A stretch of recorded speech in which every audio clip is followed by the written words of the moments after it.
I was very much into football as a kid. While I was in college and I was sports editor of the paper, I thought that one of the things a columnist was supposed to do, from having read the newspapers as a kid, was that during the football season on a Friday you wrote a column about the upcoming games and you gave your predictions and so on and so forth. And that I actually predicted a tie that came about. The game ended in a tie. Iowa against Missouri, I think. And I thought, wow. And brother, that does it. I was having success of some kind. And apparently they were bettors who were betting based on what I wrote, which never even occurred to me. And I started to get some calls from bookies. Like on a Thursday, they're saying, well, what are your picks this week?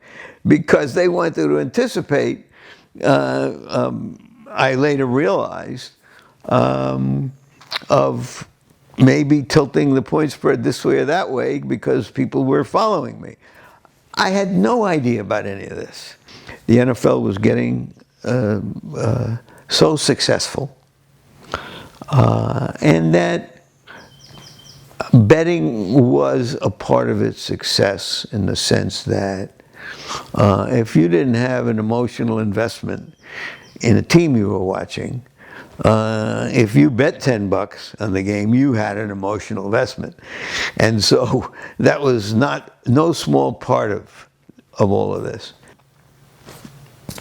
That's where the idea came from, and they gave me what was for that time a substantial advance on the book.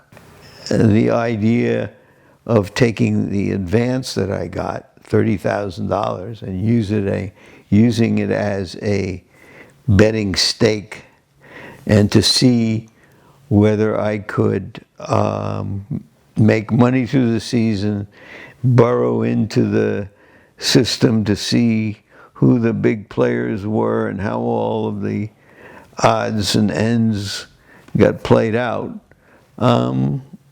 So for me, it sort of wrote itself. Certainly the idea wasn't to give anybody a system on how to beat the system.